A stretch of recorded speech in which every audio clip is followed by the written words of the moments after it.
दंडवत प्रणाम. ओम शांती. मी महंत प्रभाकर बाबा कपाटे, अध्यक्ष श्रीकृष्ण ज्ञान मंदिर ट्रस्ट, भोकर, तालुका भोकर, जिल्हा नांदेड, महाराष्ट्र. महाराष्ट्रामधून, नांदेड जिल्ह्यातून, भोकर तालुक्यामधून श्रीकृष्ण ज्ञान मंदिर ट्रस्टचे सेवा कार्य मी करत आहे.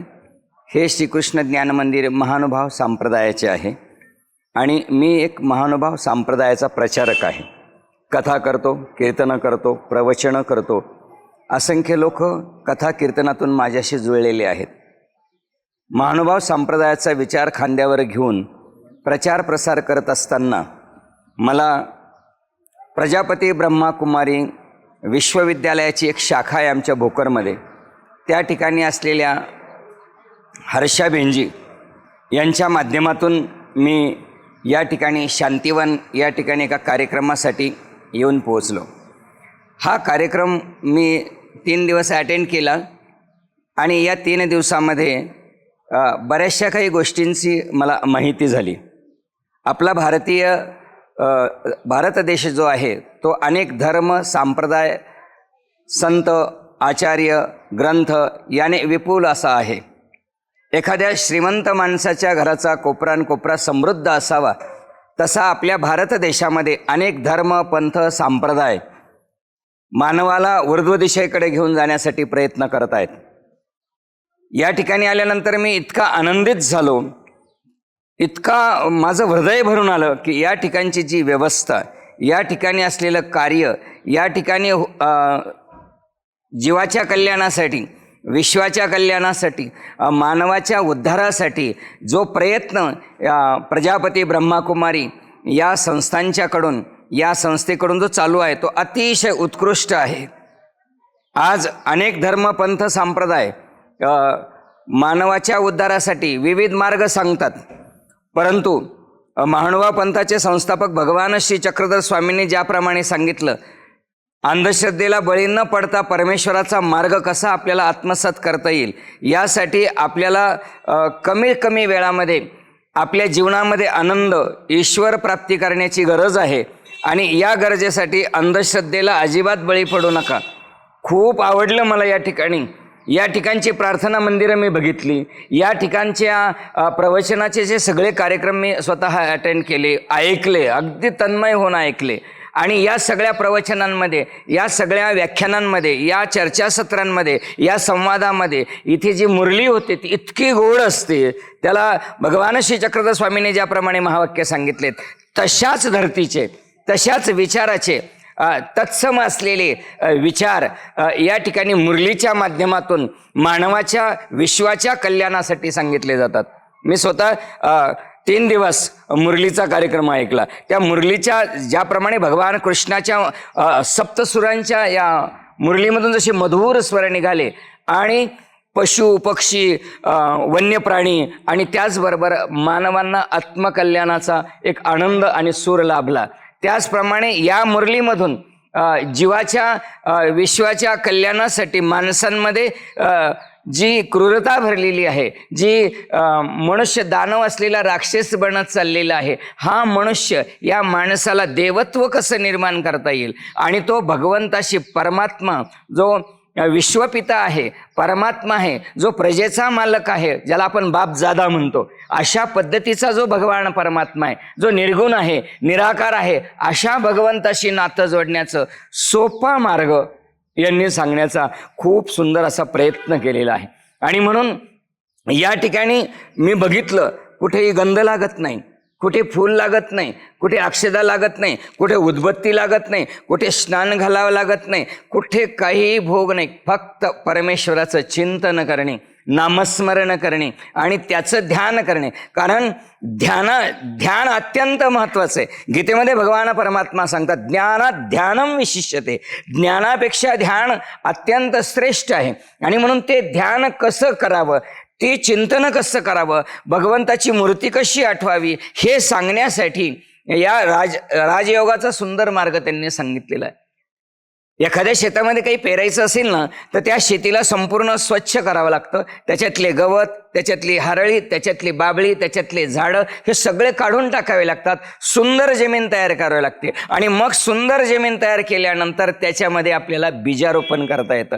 त्याप्रमाणे माणसाच्या अंतःकरणामध्ये ज्याप्रमाणे भगवान श्री चक्रधर स्वामी सांगतात, काम, क्रोध, मद, मत्सर या सगळ्या गोष्टींचा त्याग केला पाहिजे.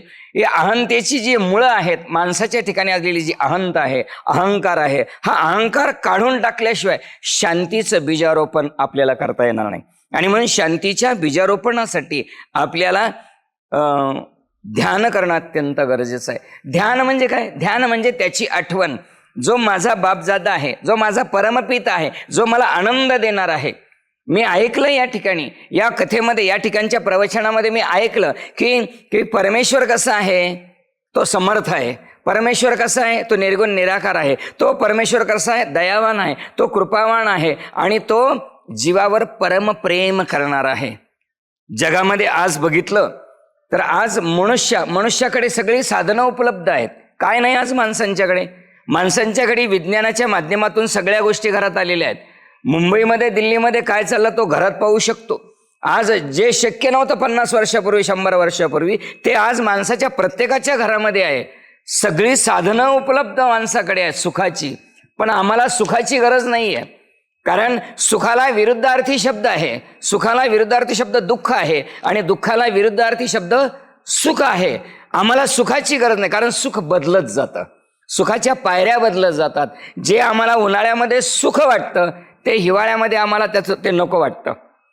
हिवाळ्यामध्ये ज्याची आम्हाला गरज आहे त्याची आम्हाला उन्हाळ्यामध्ये गरज पडत नाही. आणि म्हणून ही जी सुखाची साधनं बदलत जातात. भगवान परमात्मा सांगतात की सुख साधनाने परमेश्वर प्राप्त होत नाही. आणि म्हणून परमेश्वर प्राप्तीसाठी सुखाच्या मागे नका लागू.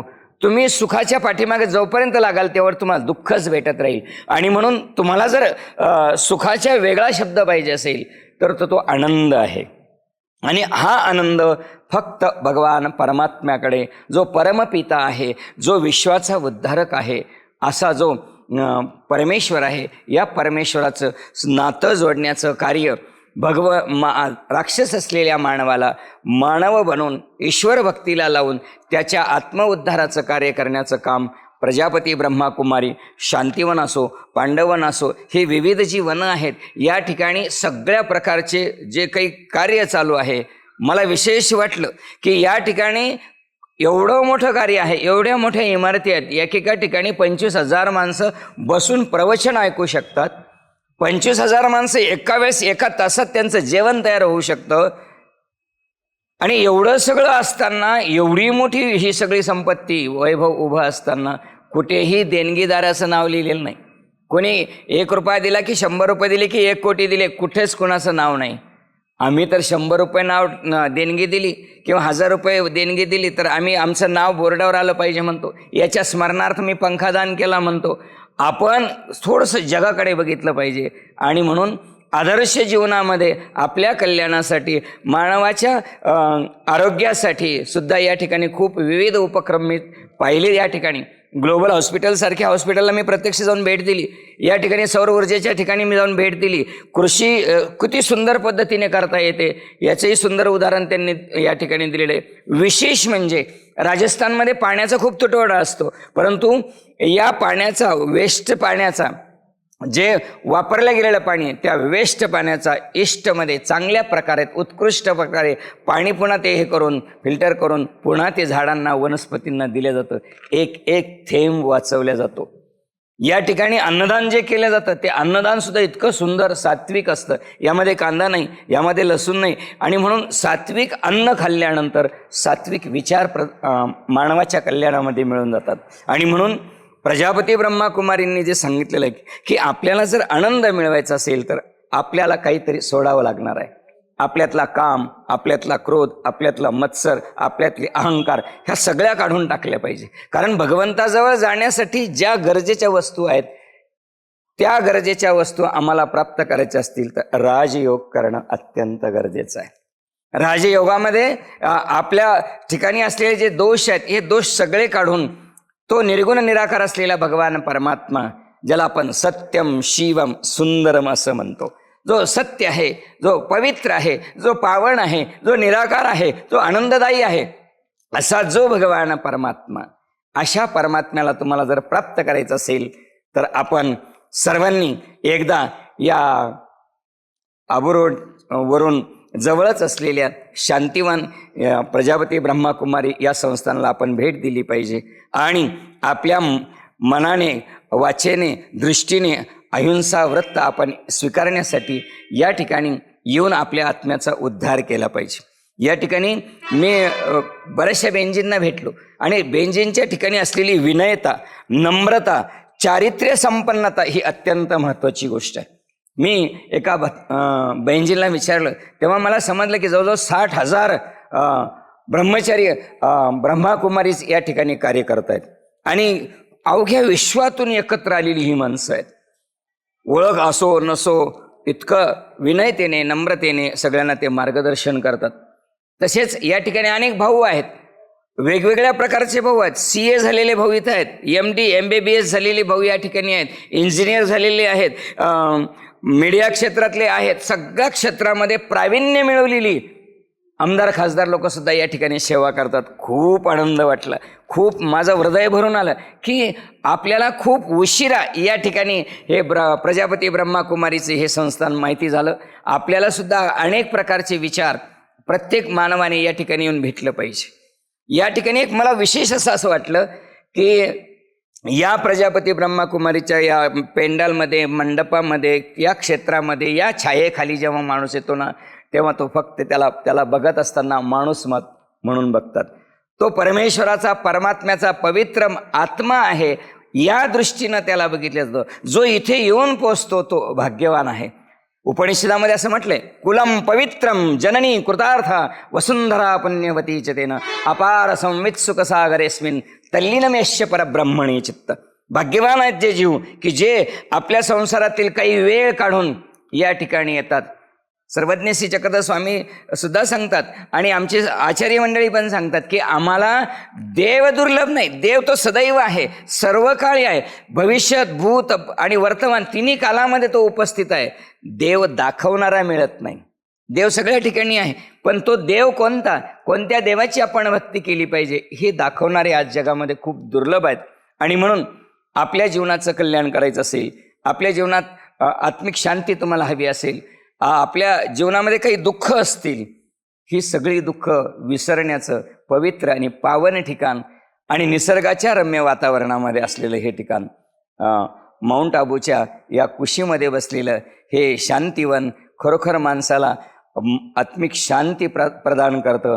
आणि आपण परमेश्वराची भक्ती केली पाहिजे, आपण परमेश्वराला शरण गेलं पाहिजे, इतर सगळ्या देवदेवतांचा त्याग करून अनन्य भावाने आपण शिव म्हणजे पवित्र झालं पाहिजे.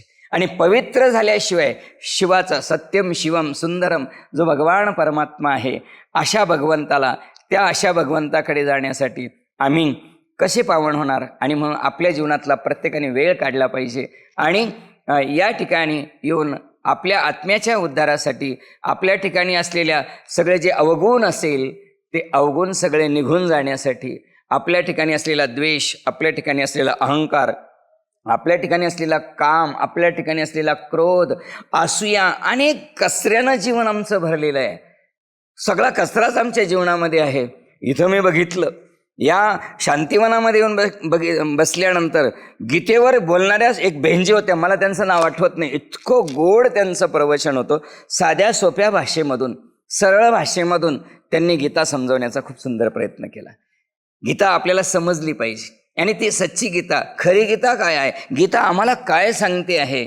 आणि हे जर पाहिजे असेल तर गीतेचा अभ्यास, राजयोगाचा अभ्यास करायचा असेल तर आपण सगळ्यांनी एकदा तरी आयुष्यात येऊन ब्रह्माकुमारीस आबू पर्वताच्या या कुशीमध्ये येऊन 10 दिवस, 5 दिवस, 2 दिवस का होईना या ठिकाणी येऊन या निसर्गाच्या सानिध्यामध्ये आत्मकल्याण करून घ्यावं असं मला वाटतं. या ठिकाणी मला आमच्या भोकर येथील हर्षाबेनजी त्याचप्रमाणे या ठिकाणी असलेले सर्व शांतिवनातील सर्व बंधू भगिनी या सर्वांना मी मनापासून शुभेच्छा देतो. या कार्यक्रमाचे किती कौतुक करावं, या संस्थेचं किती कौतुक करावं, शब्द अपुरे पडतात. आणि म्हणून मला असं वाटतं की जेथे सद्गुणांची वस्ती तेथे कर माझे जुळती, तेथे कर माझे जुळती. ओम शांती. दंडवत प्रणाम.